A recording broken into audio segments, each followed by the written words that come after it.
우리 함께 인사 나누겠습니다. 샬롬, 샬롬. 네, 한 번 더 인사 나눕니다. 사랑합니다. 축복합니다.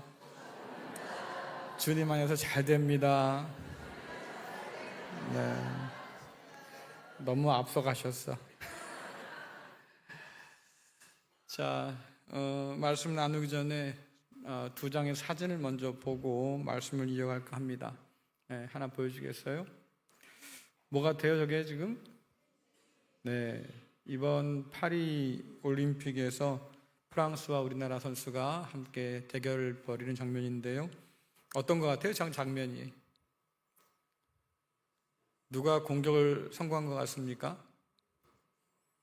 예, 동시에 공격이 이루어졌어요. 그래서 이 다음 장면에 보면 두 선수 모두 내가 공격에 성공했어. 그래서 주먹을 불끈지면서 그런 장면이 나오거든요. 자, 서로 양쪽 주장이 있지요. 내가 먼저 성공했다. 아니다, 내가 먼저 성공했다. 이때 누가 필요하죠? 그래요. 심판이 비디오 다 판독한 다음에 저 양쪽 선수 가운데 한 사람에게 당신이 승리했습니다라고 표시를 주지요. 심판이 개입하는 순간부터 드러난 게 뭐겠어요? 둘 중 하나는 착각했구나. 그렇죠? 내가 먼저 했어 라고 했지만 그게 착각이었다라고 하는 거예요. 자, 두 번째 사진 보여줄까요? 50m 높이의 다리에서 떨어지는 장면입니다. 저곳은 콜롬비아에 있는 곳인데 실제적으로 일어난 사건이에요. 한 여자가 남자친구와 함께 번지점프를 하러 올라갔어요. 그래서 이제 안전요원이 안전줄을 매주고 다 확인한 다음에 뛰세요 그랬단 말이에요. 근데 이것이 남자친구한테 뛰라고 한 얘기인데 여자친구인 이분이 자기한테 한 얘기인 줄 알고 그냥 뛰어내렸어요. 근데 뛰어내리다 보니까 아차 싶은 거지요. 왜? 줄이 거기는 묶여있지 않았어요. 시신이 발견됐는데요. 연구한 사람들, 그러니까 부검해 보니까 아마 땅에 떨어지기 전에 놀라서 심장마비로 먼저 죽었을 것이다. 이제 이런 판단하지만 어쨌든 이 사진이 우리에게 보여준 게 뭐겠습니까? 착각은 죽음을 불러올 만큼 위험할 수도 있다. 단지 금메달이냐 은메달이냐 1점을 더 누가 먼저 따느냐 이 문제로 끝나지 않고 이렇게 착각은 죽음을 가져올 수도 있다. 굉장히 무섭지요. 우린 그럽니다. 착각은 자유지라고 말하지만 실상 그 착각 때문에 목숨이 왔다 갔다 할 수 있을 만큼 위험하기도 하겠구나. 오늘 우리가 살펴볼 이 라오디게아 교회가 보여주는 뼈아픈 진실, 착각은 위험하다는 것을 우리에게 보여주고 있습니다. 지도 보여주겠습니까? 지도에 보는 것처럼 가운데 빨간 곳이 라오디게아라고 되어 있는데요. 그 위아래로 세 개의 도시가 붙어 있어요. 하나는 히에라볼리라고 하는 도시고 하나는 골로세라고 하는 도시인데 이게 다 리쿠스라고 하는 계곡에 연이어서 붙어 있는 도시입니다. 가까운 곳인 거죠. 자, 히에라볼리에서는 뜨거운 물이 나왔다고 그래요. 지진대가 가깝기 때문에. 또 골로새는 아주 시원하고 차가운 물이 흐른다고 하죠. 이 라오디게아는 교통의 중심지가 있어서 여러 교역로가 지나가는 곳에 있었고요. 그렇기 때문에 무역이 또 상업이 번성할 수밖에 없었던, 그러니 돈이 모이는 곳인데 이곳에서 크게 세 가지의 산업이 흥황했습니다. 하나는 큰 은행을 중심으로 한 금융업이 번성했었고요. 그리고 또 하나는 검은 양털로 짠 화려한 카펫이라든가 옷, 이런 것이 의류 산업이 굉장히 발달했던 곳입니다. 그리고 또 한 가지 마지막으로는 의과대학이 있었어요. 굉장히 큰 규모의 의과대학이었고 그 중심에는 안과가 있었는데 이 지역에서 만들어진 그 안약이 그 당시에는 세계 최고의 효능을 자랑하는 그런 안약으로 각광을 받아서 굉장히 수출도 많이 했던 이제 그런 것이죠. 그래서 이 세 가지의 그 산업이 번성하면서 이 라오디게아 그 도시에 막대한 부를 안겨줬어요. 얼마나 돈이 많았냐고 하면, 지난번에 살펴본 것처럼 사데나 아니면 빌라델피아 이 지역은 지진대라고 그랬지 않습니까? 이때 지진이 나서 두 도시가 완전히 무너졌는데, 그때 같이 무너진 도시가 이 라오디게아예요. 그래서 황제가, 야, 니들 큰일 났다, 돈도 없는데 그 도시가 무너졌으니까 내가 좀 지원해 줄게. 그래서 사데나 빌라델피아는 황제의 지원을 가지고 도시가 재건된 곳입니다. 그래서 라오디게아, 니들도 내가 도와줄게. 그러니까 거절했어요. 잠깐만요, 우리 돈 많아요, 알아서 할게. 그래서 자기가 가지고 있는 그 도시의 돈을 가지고 도시를 재건한 곳이 이 라오디게아예요. 그러니까 여러분들 얼마나 돈이 많았겠어요. 다른 누구의 도움 받지도 않고 도시를 재건할 만큼 그렇게 부유한 도시, 돈이 모이고 모이는 곳, 그것이 바로 라오디게아입니다. 잠깐 더 보여주겠습니까, 지도를? 그 지도 밑에 보시면 그 신상이 하나 서 있는데, 이 신상은 토착 수호신인 멘카루 신이라고 그래요. 근데 당시에 헬라 문화가 유입되면서 제우스와 이 멘카루 신이 이렇게 섞입니다. 혼합 종교가 돼버려요. 그래서 혼합된 종교가 그 지역을 장악하고 있었다라고 하는 것.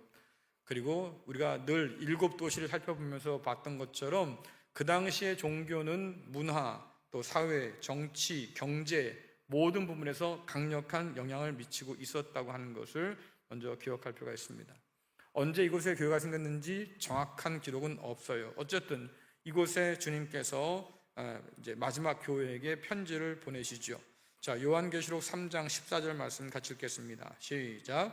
라오디게아 교회의 사자에게 편지하라.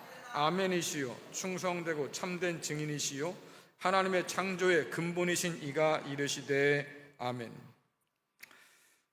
주님께서 교회에 자신을 계시하실 때에는 똑같은 모습으로 계시한 적이 없어요. 그 교회가 처한 상황에 따라서 자신을 계시하시는데, 이번에는 아멘이라고 계시하시고 충성되고 참된 증인이라고 자신을 계시하십니다. 아멘 그러면 진실하다 그 뜻이거든요. 이것은 진실하신 주님 이런 뜻이에요. 근데 그 주님의 진실됨이 어떻게 드러났느냐? 충성과 참됨으로 드러났다고 하는 거죠. 그래서 이것을 좀 풀어 말하면, 주님은 진실한 분이시다, 곧 충성되고 참되신 증인이시다, 이렇게 번역할 수 있습니다.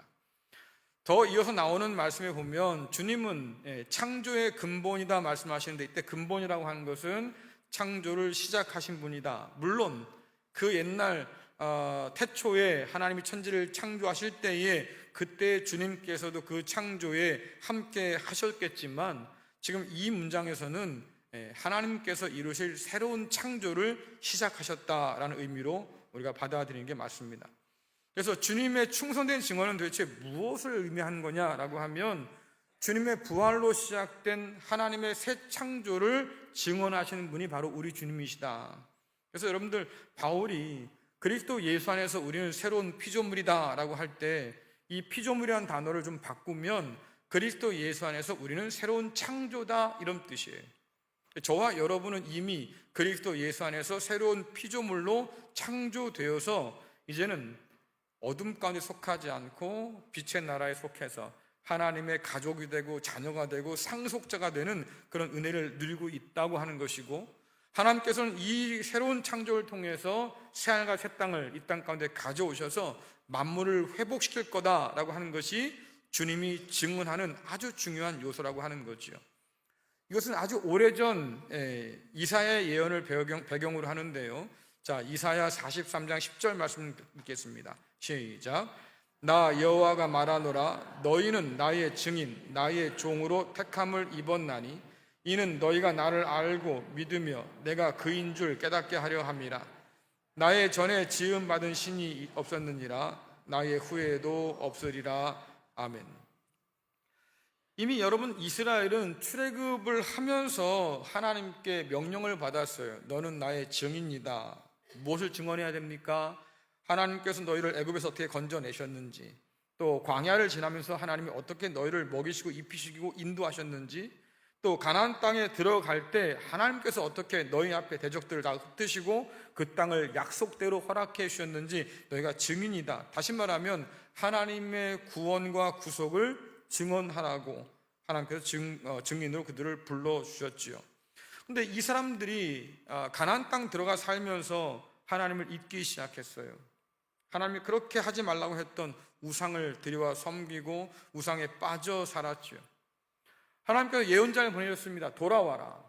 정신 차리고 돌아와라. 너 죽을 길 가지 말고 돌아와라. 몇 번이나 말씀하셨지만 그 백성들이 하나님 말씀에 귀를 기울이지 않았습니다.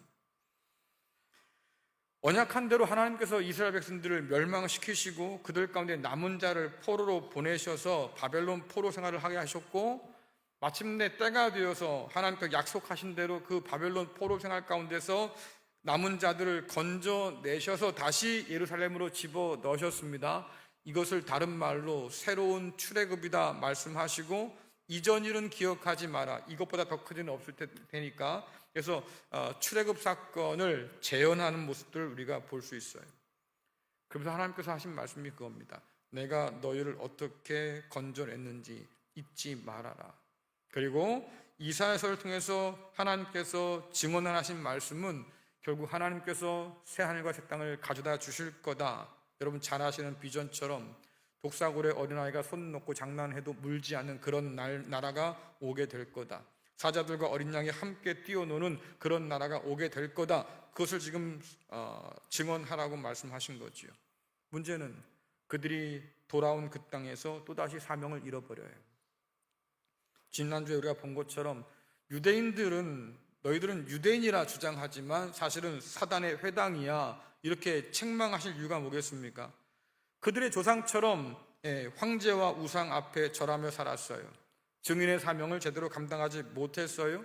오히려 예수님을 핍박하고 교회를 핍박해서 복음을 방해했어요. 앞장서서 하나님을 증언하라고 했는데 오히려 앞장서서 하나님을 대적해서 사탄 편에 서 있다는 것을 스스로 증거했다, 그 말이죠. 그래서 주께서 그들을 사탄의 회당이라고 책망하신 거예요. 다시 말하면 택함 받은 사람들이 증인의 역할을 제대로 감당하지 못하니까 이제 하나님께서 행하신 일이 뭐겠습니까? 약속한 대로 그 아들을 우리에게 보내주셔서 예수님을 증인으로 세우셨는데, 예수 그리스도의 부활이라고 하는 것은 결국 새로운 창조의 시작을 우리에게 알려주는 아주 놀라운 사건이고, 이걸 좀 더 다른 각도에서 보면 하늘 뜻이 이 땅 가운데 이루어지기 시작한 것을 보여주는 사건이고, 이 땅 위에 하나님의 나라가 임했다고 하는 것을 우리에게 보여주는 아주 놀라운 사건인 거죠. 주님께서는 그 사건을 통해서 하나님의 나라를 증거하셨어요. 그런 의미에서 예수님이 누구냐라고 하면 참 이스라엘이다라고 말할 수 있는 것이고, 또 아브라함의 그 약속된 바로 그 자손이다라고 말할 수 있는 것이고, 예수님께서 유일한 하나님의 아들로 상속자가 되신 분이신데 그 예수를 따르는 교회 역시 참 이스라엘, 참 아브라함의 자손, 참 하나님의 가족, 그리고 그리스도 예수처럼 참되고 충성된 증인으로 이 땅 가운데 부름받았다고 분명히 성경은 말씀해주고 있는 거예요. 그런 관점을 가지고 주님께서 라오디게아 교회를 보시는데 마음이 안타까운 거죠. 왜? 그들이 주님의 증인 역할을 제대로 감당하지 못한다. 모든 것을 다 아시는 주님이시니까 그 주님께서 꿰뚫어 보실 텐데, 라오디게아 이 교회가 지금 우상 숭배에 빠져서 사명을 잊었던 그 이스라엘 백성의 뒤를 그대로 뒤따르고 있다고 하는 거예요. 여러분들 요한계시록 3장 15절 16절 같이 읽겠습니다. 시작. 내가 내 행위를 아노니 내가 차지도 아니하고 뜨겁지도 아니하도다. 내가 차든지 뜨겁든지 하기를 원하노라. 내가 이같이 미지근하여 뜨겁지도 아니하고 차지도 아니하니 내 입에서 너를 토하여 버리리라. 아멘. 이 말씀을 좀 이해하려고 하면 비교 대상이 뭔가를 좀 알아야 될 텐데요, 우리는 차든지 뜨겁든지 요 둘 중에 하나를 자꾸 택하려고 그래요. 여러분 찹니까 뜨겁습니까? 이렇게 물으면 되게 황당하잖아요. 좀 이렇게 묻고 싶은 게 아닌데 말씀에서는. 근데 우리는 그렇게 이해한다고요. 카페 가가지고 뜨아야 아야 묻잖아요. 그렇죠? 뜨거운 아메리카노를 먹겠습니까? 차가운 아메리카노를 먹겠습니까? 둘 중에 하나인데 지금 성경도 그런 거냐? 그게 아니에요. 자, 차든지 뜨겁지라고 하는 것은 어떤 분명한 상태를 얘기하는 거죠. 찬 물 혹은 뜨거운 물, 뭐가 그 상태가 분명해요. 반대로 미지근한 것은 이것도 아니고 저것도 아닌 거잖아요. 그러니까 지금 비교한 것은 뭐냐면 분명한 것과 분명하지 않은 것을 대조하는 겁니다. 표 한번 보여주겠습니까? 예. 그래서 충성된 증인이 보여주는 선명한 태도가 뭐냐라고 하니까 차든지 덥든지 어쨌든 분명해야 돼라고 하는 것이고, 충성되지 못한 증인의 태도는 뭡니까? 미지근하다, 뜨겁지도 않고 차지도 않아. 이 두 가지를 지금 비교하는 거예요. 그러면 자, 여러분 둘 중에 어느 거예요? 충성된 증인으로서 선명한 태도를 가지고 있습니까? 아니면 충성되지 못해서 미적지근한 태도를 가지고 지금 살고 있느냐? 이 둘 중 하나다라고 하는 거지요. 또한 여기서 생각할 것이 뭐냐면 뜨거운 물과 차가운 물의 공통점이에요. 여러분, 뜨거운 물과 차가운 물의 공통점이 뭘까요? 뭐가 공통점이죠? 예? 되게 어려운 질문인 줄 아는. 사실 좀 어려워요. 예, 왜냐하면 이걸 생각해 보려고 하면 아까 우리가 봤던 그 두 도시를 좀 생각해 봐야 되는데, 라오디게아 위아래로 있는 도시가 하나는 위쪽은 히에라볼리고 하나는 골로새 밑에 있지 않습니까? 그 중에 히에라볼리는 뜨거운 물이 나온다고 그래요. 뜨거운 물이. 왜냐하니까 지진되어서 그런지 모르겠지만 지열 때문에 데워진 물이 쏟아 나오잖아요. 뭐 예전에 백두산이라든가 아니면 뭐 후지산이라든가 지진대에 가면 왜 바위 틈에 물 고였는데 거기다가 계란 넣어서 삶아가지고 막 주잖아요. 예, 그렇게 계란이 익을 만큼 뜨거운 물이 막 나온다. 근데 이 물이 약효가 좋았다고 그랬어요. 근데 이 물이 식은 다음에 먹으면, 미지근한 데 먹으면 이게 구역질이 날 만큼 별로 좋지 않은 거죠. 그러니까 뜨거울 때 먹어야 약효가 있는 물. 그 다음에 골로새는 찬물로 유명했는데 이 물이 맑고 또 시원해서 마시면 사람의 기운을 북돋는다. 우리가 지난번 살펴본 것처럼 더운 날 얼음 냉수 같은 뭐 그런 효과가 있겠죠. 한 잔 그냥 시원하게 들이키면 그냥 눈이 반짝반짝해질 수밖에 없는, 정신이 확 드는 뭐 그런 물.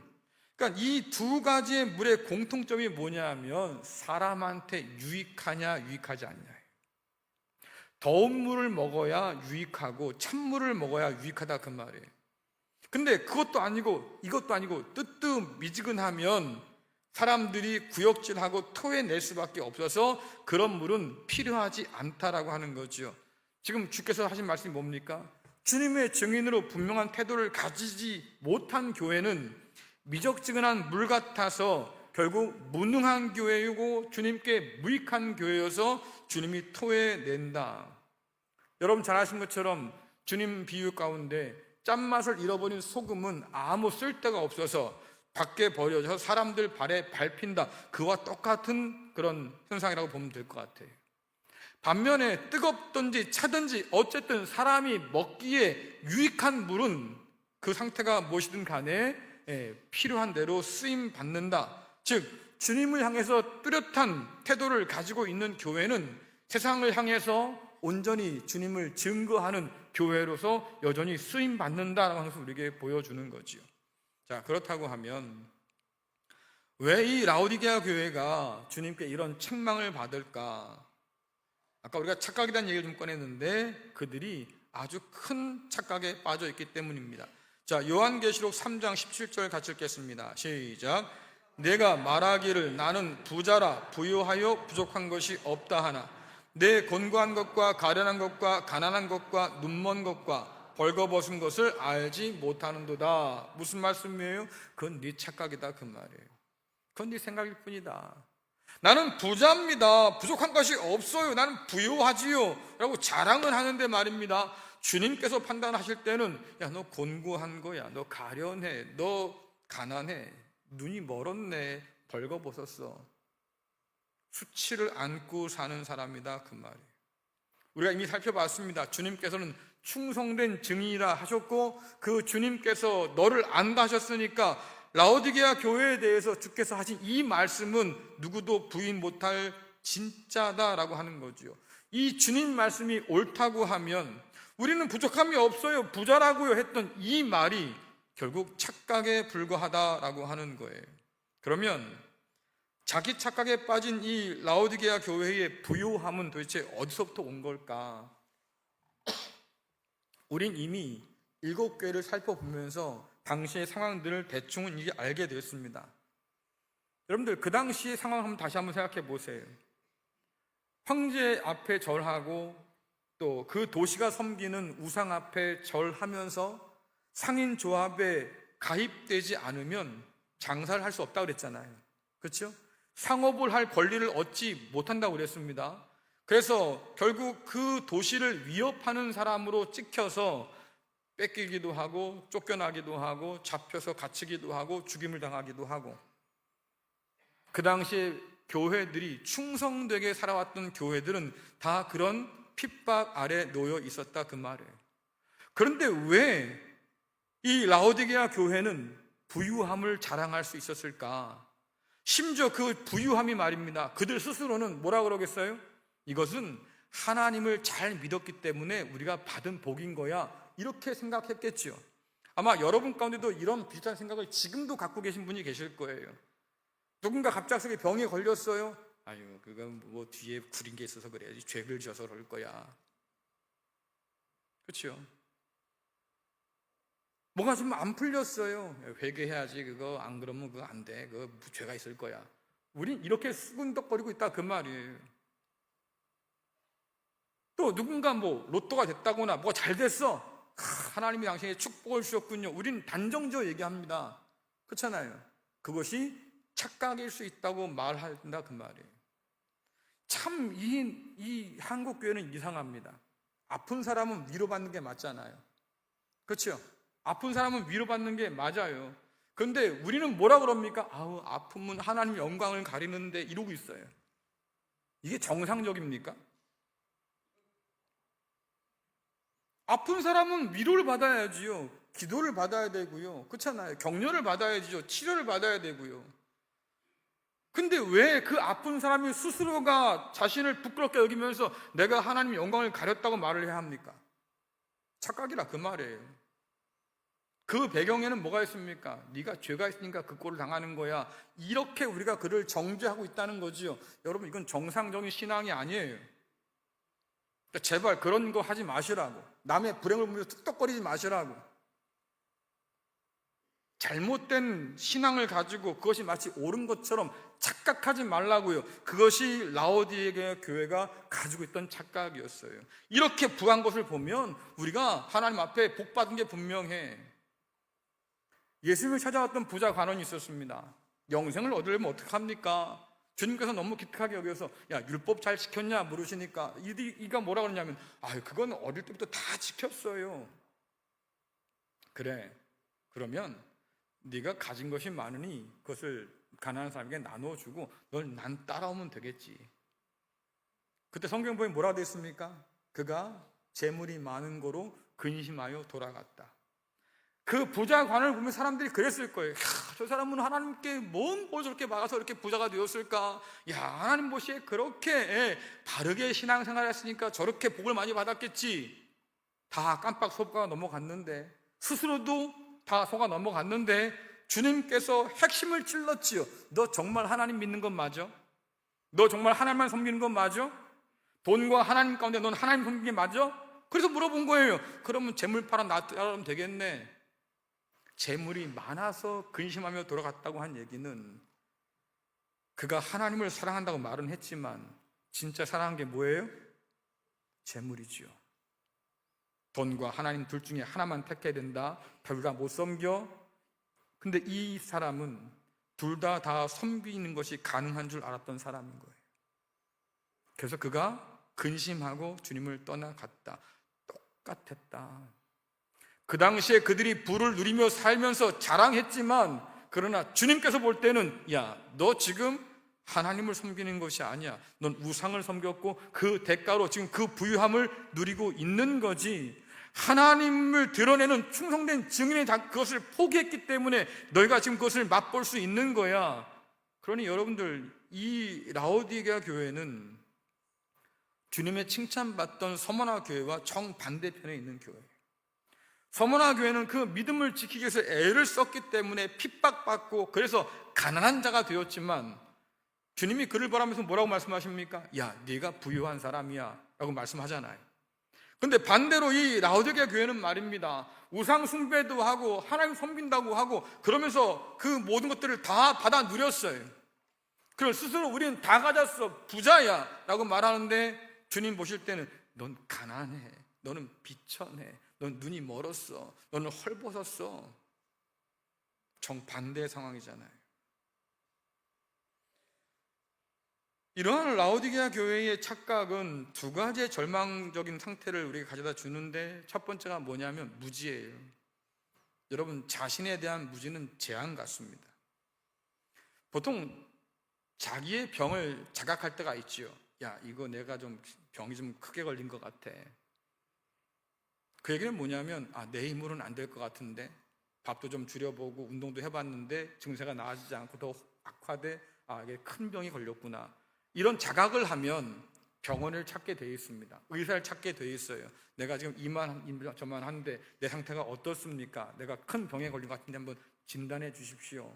또 그에 대한 처방을 좀 알려주십시오. 아마 이럴 거예요. 근데 주님께서 뭐라고 그러시냐면, 병자에게 환자가 필요한 거지 스스로 건강하다고 말하는 사람한테는 의사가 필요 없지. 그 얘기는 뭐냐면, 건강하다는 착각에 빠져있는 바리새인을 향한 얘기 아니겠습니까? 너희가 건강하다 하지만 사실은 너희는 눈 멀었고, 너희는 회칠한 무덤 같아서 그 속에서 썩은 내가 진동하는데 그것도 알지 못하지. 자기를 알지 못하는 이 무지가 끔찍한 재앙 같은 거다, 그 말이에요. 두 번째 가져오는 게 뭐겠습니까? 무능이지요. 오늘 뭐라고 말씀하십니까? 너희가 자랑하는 그것으로 너희의 현재 문제를 어찌하지 못한다, 그 말 아니에요. 너희는 영적으로 가난하다, 돈 많이 가졌다고 그 영혼이 부자가 되는 게 아니라고 말씀하시는 거니까. 너는 헐벗었다, 비싼 옷 두르고 입었다고 해서 말입니다, 그 사람의 영혼까지 다 감춰준 건 아니라고 하는 거니까 결국은 그들이 가진 것을 가지고 어떤 것도 하지 못한다, 무능한 거지요. 여러분들 살면서 그런 생각 해보셨잖아요. 돈도 필요 없구나. 그렇죠? 돈이면 다인 줄 알고 살아왔는데 어느 순간 보니까 돈을 가지고도 하지 못할 일이 세고 셌어요. 그렇죠? 그때 하는 말이 뭡니까? 이게 다 무슨 소용이야. 아무 소용 없는 것. 더 절망이 큰 게 뭐겠습니까? 나는 많이 가지고 있어요. 근데 실상 내 문제를 하나도 해결하지 못해. 이 절망감이 더 큰 거지요. 그래서 이 무능이 우리에게 주는 절망감, 무지를 깨닫지 못하고 무능을 인정하지 못하면 결국 죽을 수밖에 없는데, 그 무지를 깨닫고 무능을 인정하기 시작하면 그때부터 살 길이 열려요. 나는 방법 없으니 하나님 날 좀 살려주십시오. 그때 돼서야 우리가 무릎 꿇잖아요. 그러니까 주께서 하신 말씀이 바로 그겁니다. 그러니 네 착각에서 지금 벗어나라 라고 말씀하시는 거예요. 자, 요한계시록 3장 18절 말씀 같이 읽겠습니다. 시작. 내가 너를 권하노니 내게서 불로 연단한 금을 사서 부요하게 하고 흰 옷을 사서 입어 벌거벗은 수치를 보이지 않게 하고 안약을 사서 눈에 발라 보게 하라. 아멘. 이 18절 말씀에서 가장 중요한 부분은 무엇을 사냐가 문제가 아니고요, 그 전에 중요한 건 누구에게 사냐라고 하는 게 중요해요. 오늘 주님께서는 누구에게 사라고 말씀하십니까? 에? 주님께. 내게 와서 살아, 그 말이에요. 내게 와서 살아. 이 말씀은 이미 이사야서에서 말씀하셨죠. 자, 이사야서 55장 보겠습니다. 1절 2절 함께 읽습니다. 시작. 오라 너희 목마른 자들아 물로 나오라. 돈 없는 자도 오라. 너희는 와서 사 먹되 돈 없이 값 없이 와서 포도주와 젖을 사라. 너희가 어찌하여 양식이 아닌 것을 위하여 은을 달아주며 배부르게 하지 못할 것을 위하여 수고하느냐. 내게 듣고 들을지어다. 그리하면 너희가 좋은 것을 먹을 것이며 너희 자신들이 기름진 것으로 즐거움을 얻으리라. 아멘. 이 말씀은 우상 앞에 절하고 그 우상의 뭔가를 구하려고 하는 이스라엘 백성에 주신 말씀이에요. 백날 가서 그래서 금과 은을 바치면서 말입니다. 그렇게 빌어봐라. 너희 배가 찰까? 너희 목마름이 해결될까? 안 된다 그 말인 거지요. 너희가 나를 버리고 생수의 그런 대신 나를 버리고 말이지, 나름대로 웅덩이를 파가지고 물을 저장했다고 해봤지만 다 터진 웅덩이여서 물도 없고, 결국 그것이 너희의 문제를 해결하지 못한다. 그러니 뭐라고 그래요? 내게 와라. 내게로 돌아와라. 너희가 목마르냐 배가 고프냐 내게로 와서, 돈 없어도 괜찮아 내게로 오면 다 얻을 수 있다 말씀하시잖아요.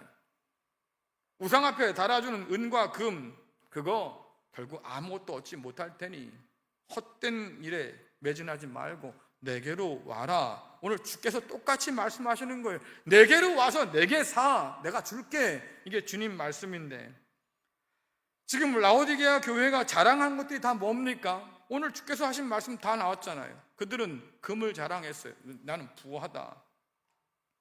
그는 옷을 자랑했어요. 당시에 가장 좋은 검은 양털로 만든 그런 화려한 옷을 입고 살았다 그 말이지요. 뿐만 아니라 그는 건강을 자신했어요. 우리에게는 의사도 있고 안약도 있다. 그러니 괜찮아. 하지만 이 모든 것들을 가지고는 그들의 문제를 해결하지 못한다. 왜?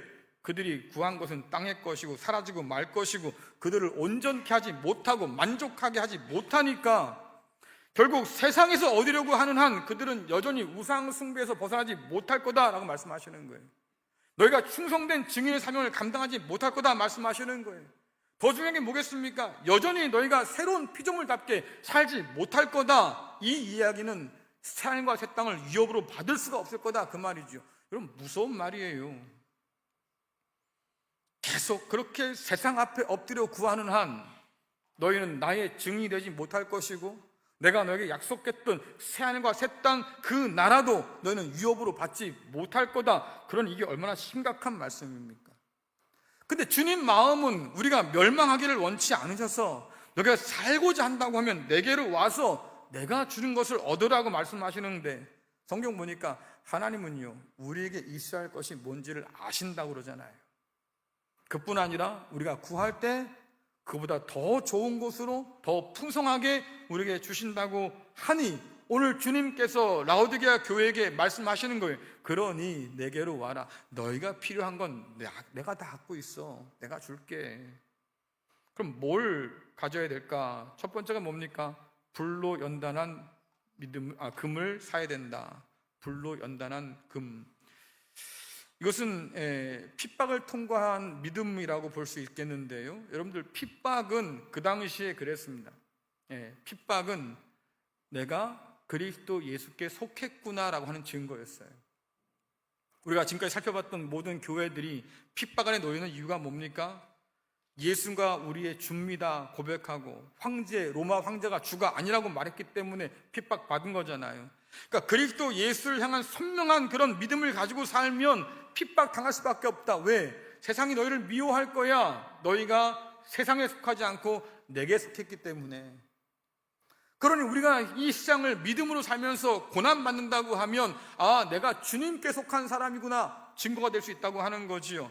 반면에 주께서 지금 이들에게 너희는 필요한 것은 금이야, 불로 연단한 금이야, 핍박을 이겨내는 믿음이야 라고 말씀하신 이유는 뭐냐면, 세상의 금을 얻기 위해서 그들이 믿음을 배반하고 우상 앞에 절하며 살았거든요.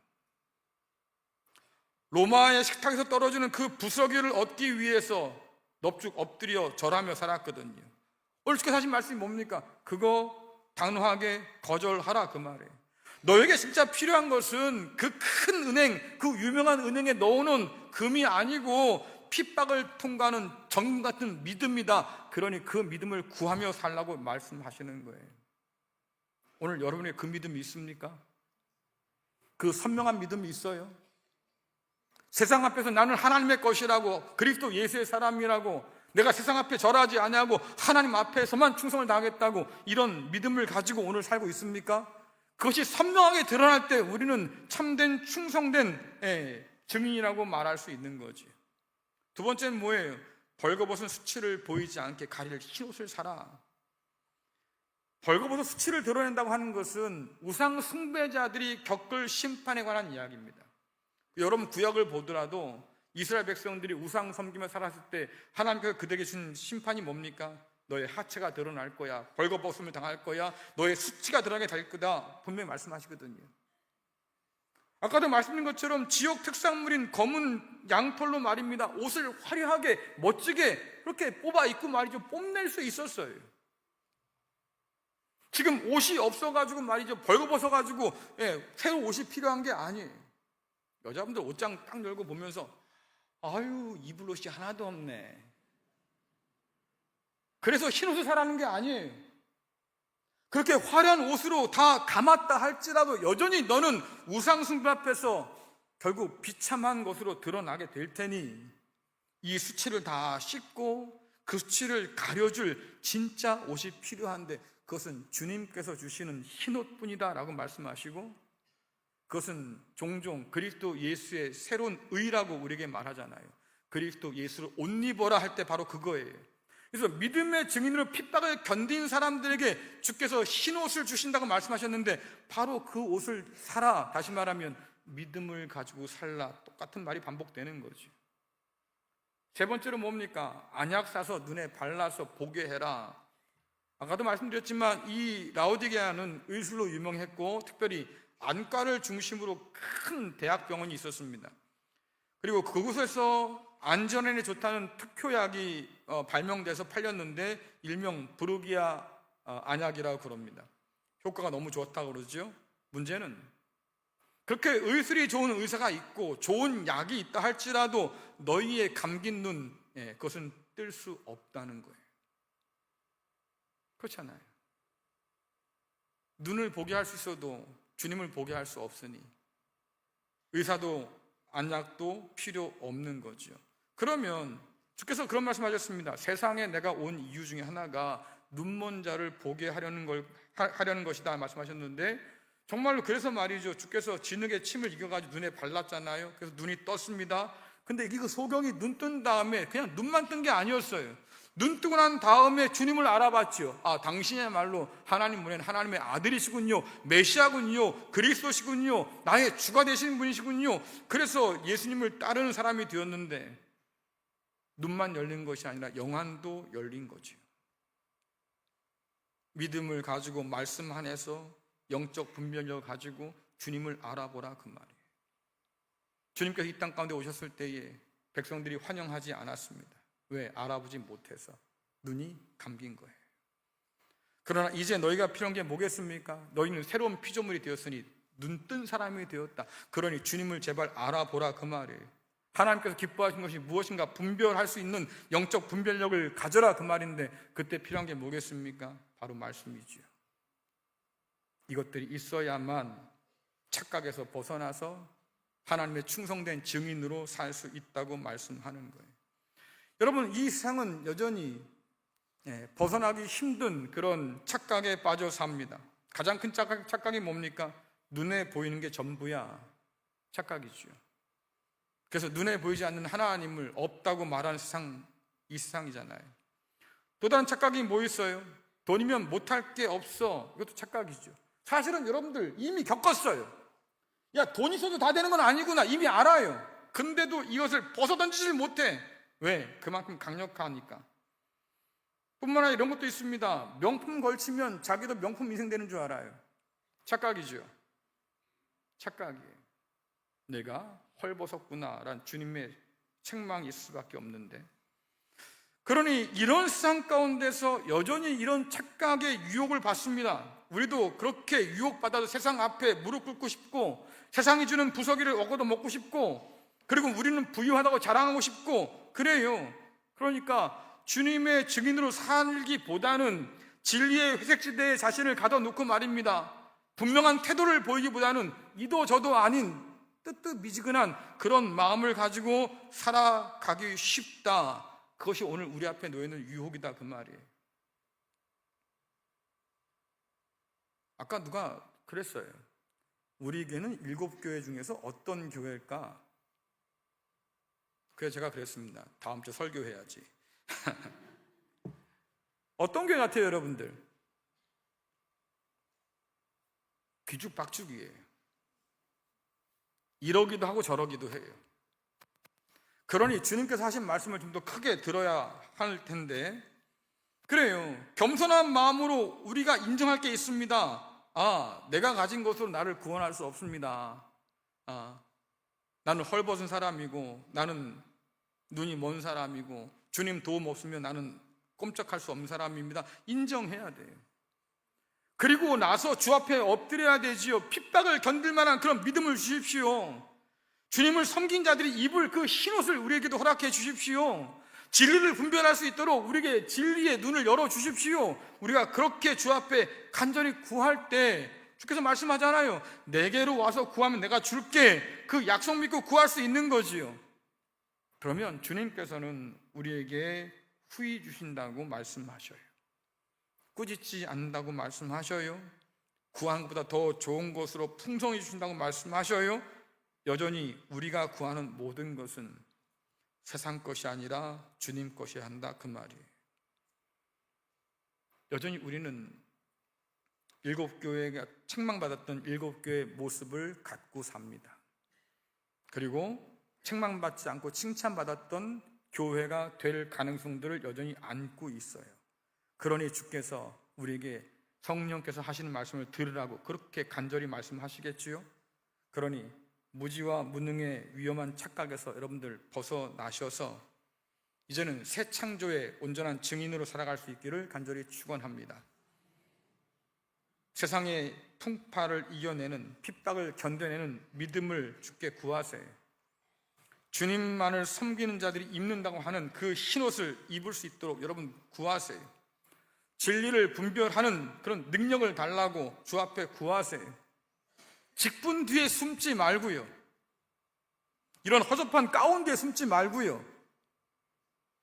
내가 몇 년 예수 믿었는데, 우리 조상 때부터 예수님 믿고 살았는데, 이런 거에 숨지 말고요. 진짜 그리스도 예수 앞에 서세요. 그리고 구할 때 우리 주님께서 주실 거예요. 그것을 통해서 세상을 이기고 승리하는 우리 모두가 될 수 있기를 간절히 축원합니다.